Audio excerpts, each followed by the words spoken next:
Assalamualaikum warahmatullahi wabarakatuh. Salam sejahtera untuk kita semua. Perkenalkan, nama saya Burhanuddin, SAK ME. Saat ini saya berstatus sebagai dosen di program studi akuntansi perpajakan Politeknik Bina Husada Kendari. Baik, pada kesempatan kali ini saya akan menjelaskan terkait mata kuliah pajak daerah dan retribusi daerah dengan kode mata kuliah AKP 6213, di mana bobot pada mata kuliah ini sebesar 3 SKS. Adapun capaian pembelajaran dalam mata kuliah ini, yang pertama CPL 1 yang diambil dari siswa 7, yaitu taat hukum dan disiplin dalam kehidupan bermasyarakat dan bernegara. CPL yang kedua adalah menguasai konsep teoritis secara mendalam peraturan perpajakan yang relevan untuk individu dan badan multinasional. CPL yang ketiga adalah mampu menerapkan pemikiran logis, kritis, inovatif, bermutu dan terukur dalam melakukan pekerjaan yang spesifik di bidang keahlian serta sesuai dengan standar kompetensi kerja yang bersangkutan. Dan capaian pembelajaran yang keempat adalah mampu mengelola administrasi perpajakan berbasis administrasi perpajakan dengan baik.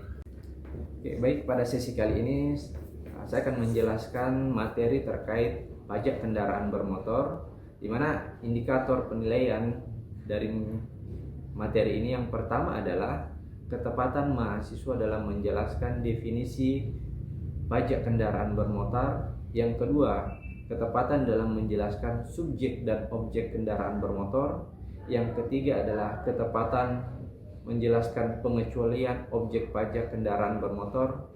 Yang keempat adalah ketepatan dalam menjawab dasar hukum pajak kendaraan bermotor, dan terakhir adalah ketepatan dalam menjelaskan opsen pajak kendaraan bermotor. Adapun bentuk perkuliahan yang dilakukan dalam materi kali ini yaitu kuliah yang berlangsung tatap muka di kelas, yang kedua adalah diskusi dan pemberian tugas di akhir sesi secara luring. Dan adapun perkuliahan secara daring dilakukan melalui e-learning melalui halaman elearning.polbinhus.ac. Selamat pagi semua.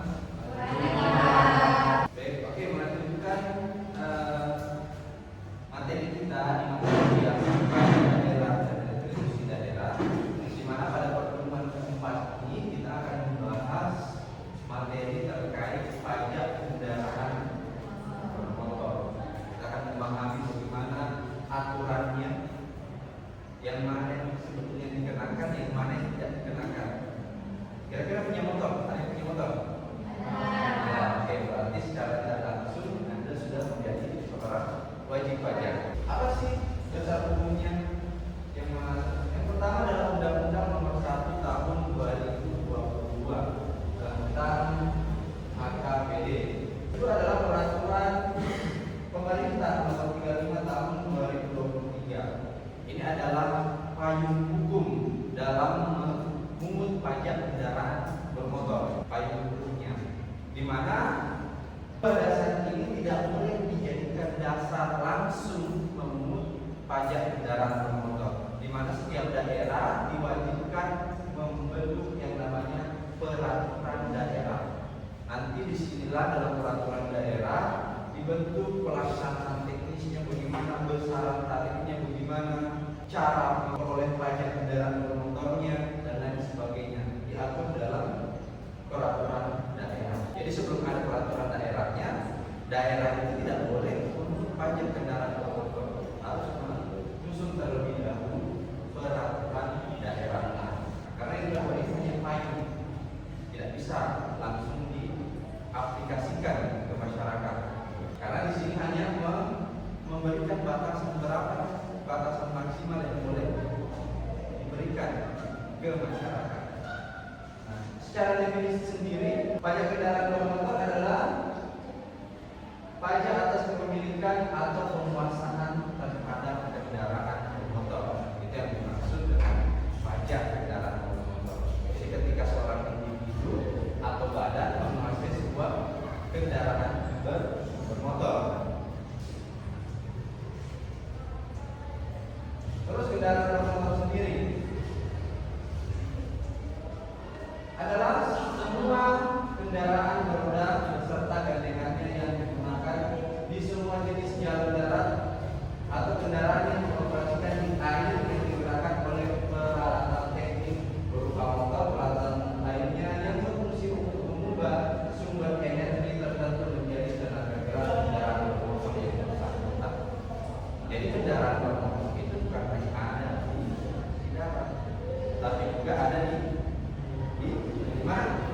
air. Kapal itu menggunakan motor, peralihan dari tenaga mesin ke tenaga gerak. Jadi semua dikenakan pajak. Yang berikutnya, kendaraan bermotor merupakan objek PKB adalah kendaraan bermotor yang dioperasikan di atas jalan darat dan kendaraan bermotor yang dioperasikan di air. Jadi ada dua. Yang pertama di darat, yang kedua di air. Jadi kalau ada yang punya kapal, berarti harus bayar pajak kendaraan bermotor. Nih, subjek dan wajib pajak. Di mana subjek pajak ini sendiri adalah orang pribadi atau badan yang memiliki, ya, kata kunci yang memiliki dan menguasai kendaraan bermotor tersebut. Itulah yang dikatakan dengan subjek pajak, memiliki dan menguasai kendaraan bermotor. Sementara wajib pajak adalah orang pribadi atau badan yang memiliki kendaraan bermotor. Memiliki ini menguasai. Jadi beda memiliki dan menguasai, kan gitu. Semisal Yuda punya beli motor baru, misalkan. Di dalam STNK-nya nanti, di dalam BPKB-nya tertera atas namanya Yuda. Berarti Yuda sebagai subjek pajak karena dia memiliki dan menguasai, memiliki motornya dan menguasainya dalam bentuk STNK dan BPKB. Itu bedanya antara memiliki dan menguasai. Sementara wajib pajak ini tidak mesti dia menguasai. Misal setelah Yuda bosan dengan motornya, kan gitu. Setelah Yuda bosan, ternyata motornya dijual ke harga. Motornya dijual ke harga. Otomatis belum balik nama nih. Harga beli, berarti kan STNK dan BPKB-nya masih nama Yuda. Tapi yang memiliki motor sekarang siapa? Harga. Kan gitu. Harga yang memiliki motor, tapi namanya masih belum harga. Masih nama Yuda. Berarti harga masih sebagai wajib pajak. Dia masih memiliki. Tapi penguasaan secara legal dia belum penuh. Kenapa? Di STNK masih namanya Yuda. Kan gitu. Jadi supaya harga ini menjadi subjek pajak, segera balik nama. Nanti kita lihat apa bedanya PKB dengan bea balik nama. Nah, ini yang tadi yang saya katakan ada pengecualian. Artinya ada beberapa kendaraan bermotor yang bukan menjadi objek pajak.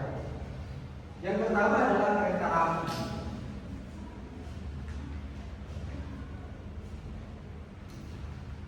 Yang pertama adalah kereta api. Kereta api ini bukan menjadi objek pajak. Jadi ketika nanti Anda jalan-jalan ke Makassar misalkan atau Pulau Jawa, tiba-tiba lihat kereta api, mana plat nomornya? Anda mau cari plat nomornya tentu tidak ada. Yang kedua adalah kendaraan pertahanan dan keamanan. Ini juga bukan menjadi objek pajak. Yang berikutnya adalah ambulans untuk layanan medis. Itu juga bukan menjadi objek pajak. Jadi yang berikutnya adalah pemadam kebakaran. Nah, pemadam kebakaran juga bukan termasuk objek pajak kendaraan bermotor. Terus korps diplomatik, yang mana nih korps diplomatik? Kira-kira ada perwakilan dari negara asing ke Indonesia, itu adalah korps diplomatik, diplomasi dari sebuah negara. Nah, mobilnya itu, kendaraan itu tidak boleh dikenakan pajak. Kenapa? Karena dia adalah bagian dari diplomasi. Ya sama kalau Anda ke luar negeri, misalkan sebagai utusan negara Indonesia, tidak mungkin sampai sana langsung dibayar pajak kendaraan bermotornya. Terus energi terbarukan, tambahan tentang peraturan daerah setempat terkait dengan energi terbarukan nanti akan dicantumkan dalam peraturan daerahnya masing-masing. Apa saja yang tidak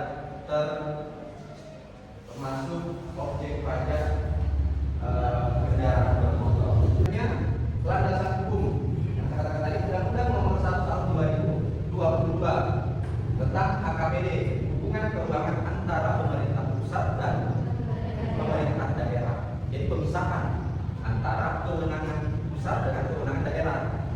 Jadi Undang-Undang Nomor 1 Tahun 2022 ini perubahan dari Undang-Undang Nomor 34 Tahun 2000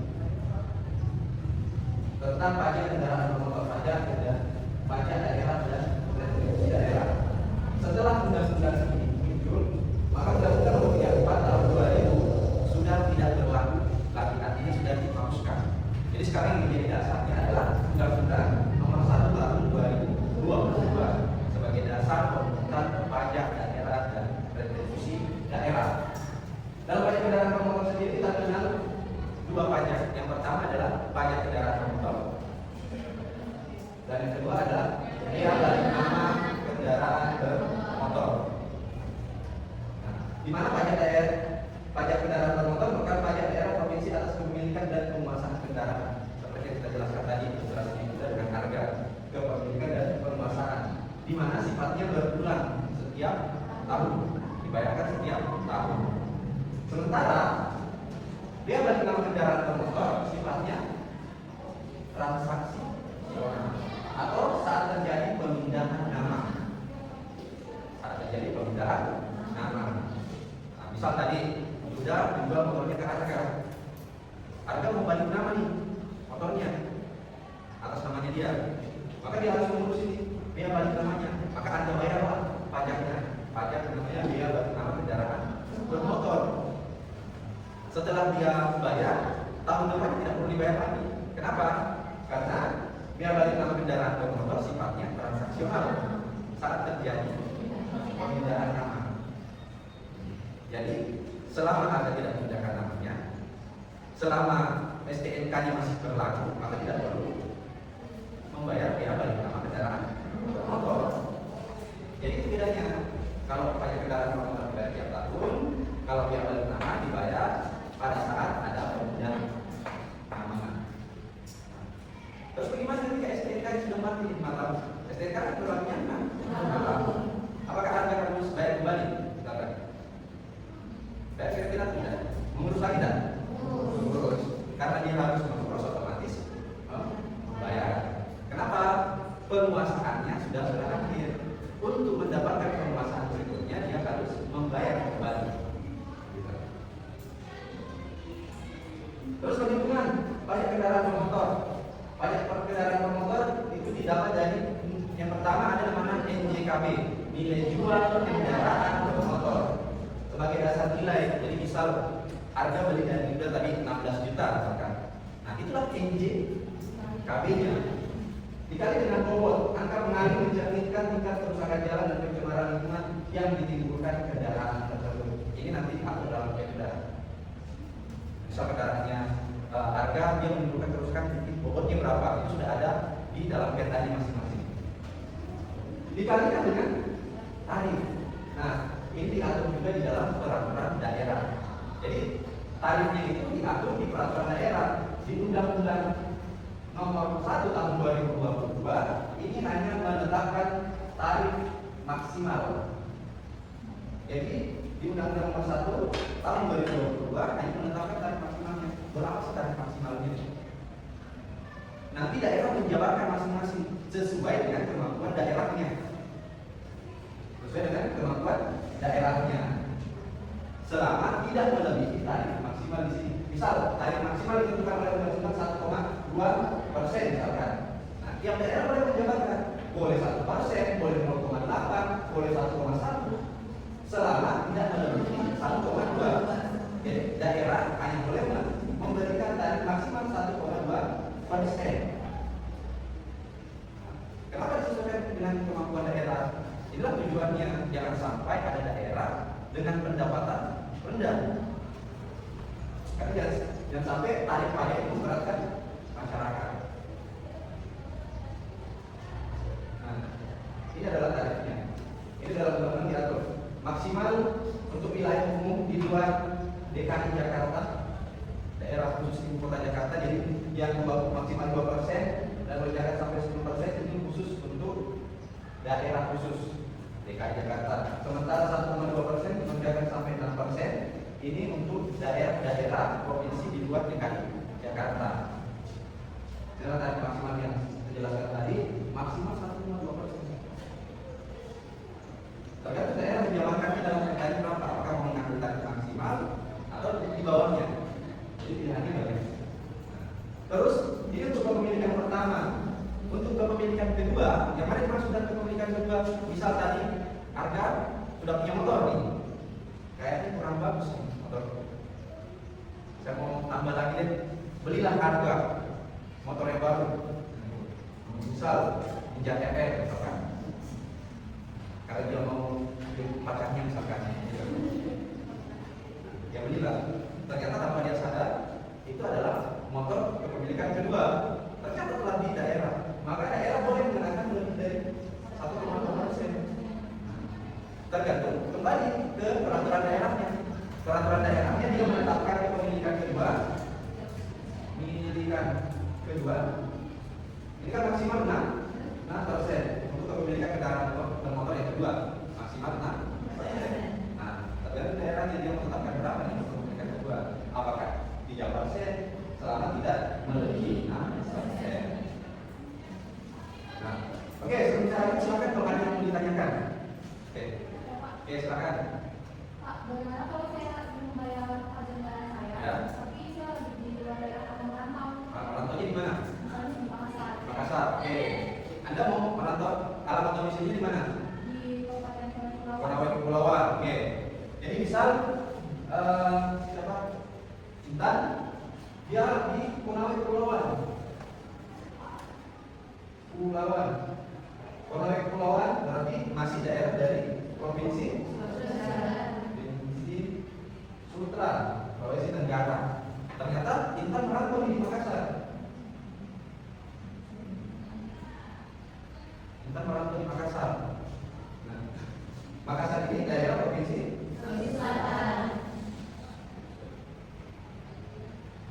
kembali ke dasar pajaknya, bahwa pajak kendaraan bermotor ini adalah penambahan atau kebijakan dari provinsi, kan gitu.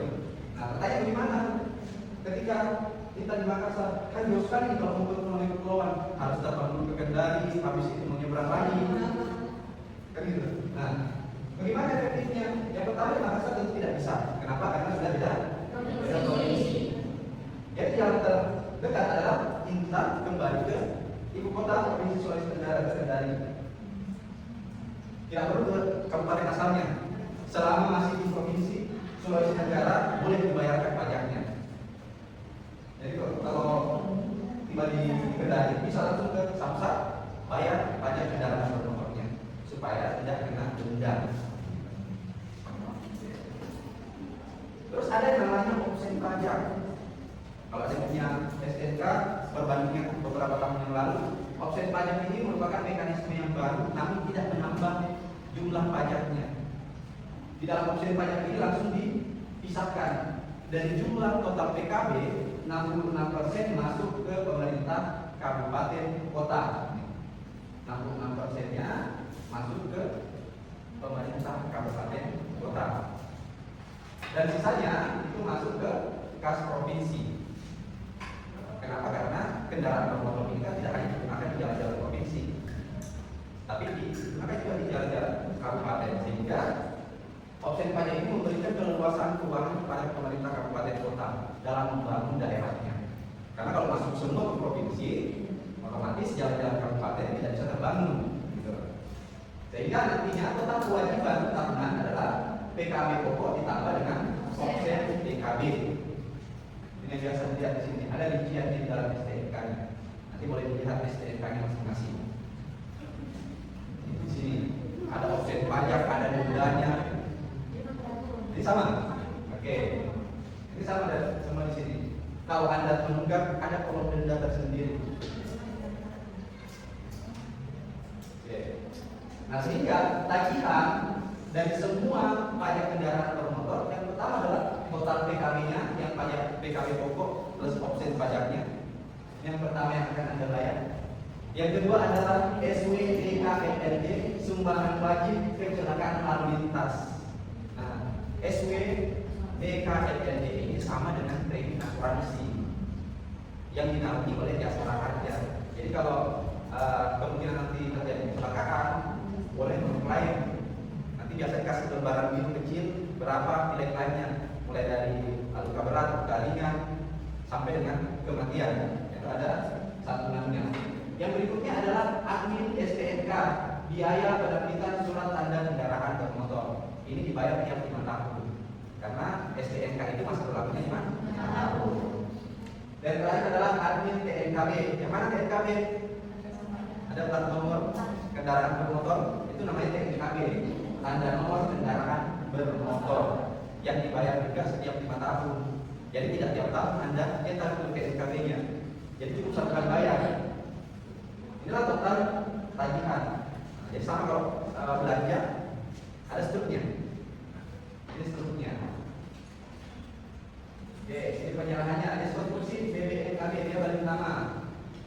Pertama adalah terjadi karena ada tindak pergerakan, seperti yang tadi tidak menggerakkan motornya ke harga, maka timbullah objek pajak dari BBNKB, dia balik nama. Yang kedua adalah perjanjian atau perbuatan.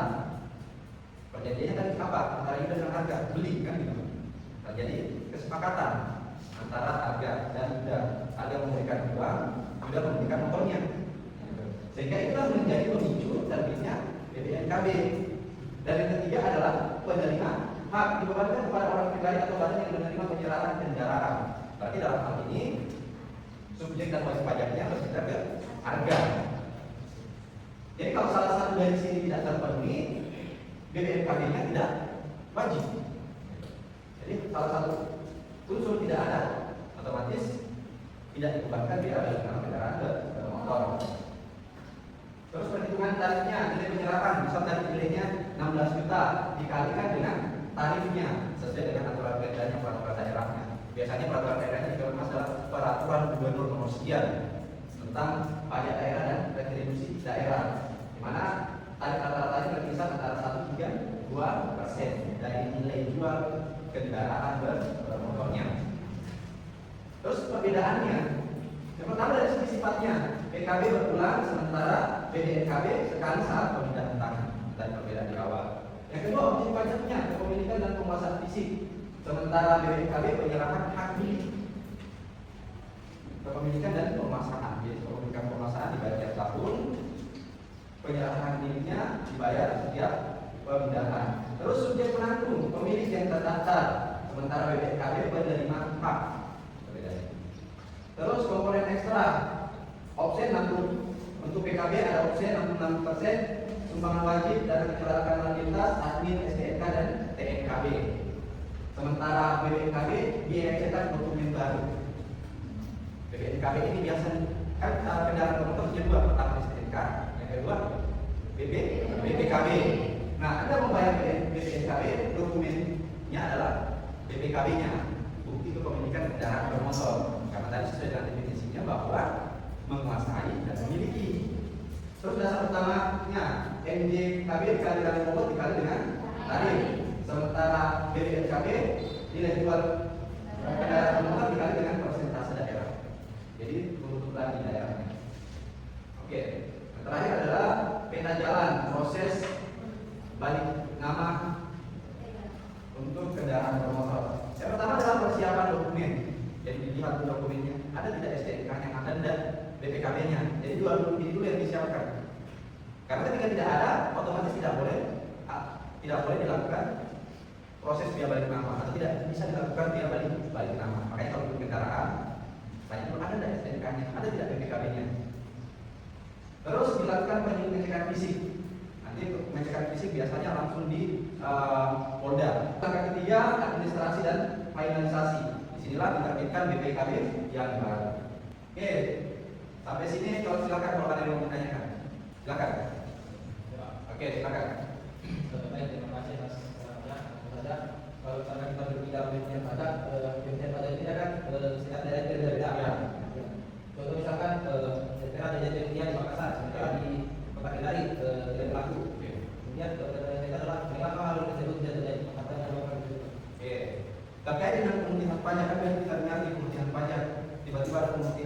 pajak dibebaskan nih. Nah, pertama kita ketahui dulu tujuan pemutihan pajak. Biasanya pemutihan pajak dilakukan karena banyak wajib pajak yang tidak bayar pajak kan gitu. Sehingga untuk mempermudah dilakukanlah pemutihan. Nah pertanyaannya tadi kenapa ketika di Makassar terjadi pemutihan pajak, di sini tidak terjadi? Nah kembali lagi ke sini, Undang-Undang Nomor 1 Tahun 2022 yang mengatur tentang hubungan kebijakan daerah dan pemerintah pusat terkait dengan pajak daerah. Nah kita kembali ke sini bahwa Makassar dan Kendari merupakan dua daerah provinsi yang berbeda. Sementara pajak kendaraan bermotor kewenangannya di provinsi. Jadi terkait dengan pemutihan tadi hanya berlaku di provinsi yang sama. Misal di Sulawesi Tenggara melakukan pemutihan pajak berarti berlaku di 17 kabupaten kota, mulai dari Kota Kendari, Konawe, Kolaka, banyak kepulauan sampai dengan Wakatobi sana. Akan berlaku pemutihannya di dua daerah Sulawesi Tenggara karena kebijakannya beda-beda. Ada lagi? Oke, silakan. Terima kasih. Nah, kan opsi PKB itu Pak pajak tambahan. Ya. Nah, yang dibebankan kepada wajib pajak. Terus dulu dari pemerintah itu Pak jadi pertambahan bisa tetapi yang kedua itu mekanismenya. Mekanismenya. Nah, jadi sebenarnya Pak pembagiannya ke daerah dan pokok pajaknya atau bagaimana Pak? Oke. Terkait dengan opsi pajak, jadi sebelum ada opsi pajak, PKB itu secara keseluruhan dipungut oleh pemerintah provinsi. Nah, setelah terjadinya opsi pajak, bukan berarti masyarakat bertambah di pajaknya. Jadi tidak ada penambahan pajak, hanya di pembagian. Misal, yang tadinya pajaknya 100.000, biasanya saya bayar pajak 100.000. Apakah ketika ada opsi pajak tiba-tiba naik 66%, terus jadi 166.000 ini pajaknya? Bukan ini, tapi dari 100.000 ini dipecah 66%, berarti 66.000 ke kabupaten kota, terus sisanya 34.000 ke provinsi,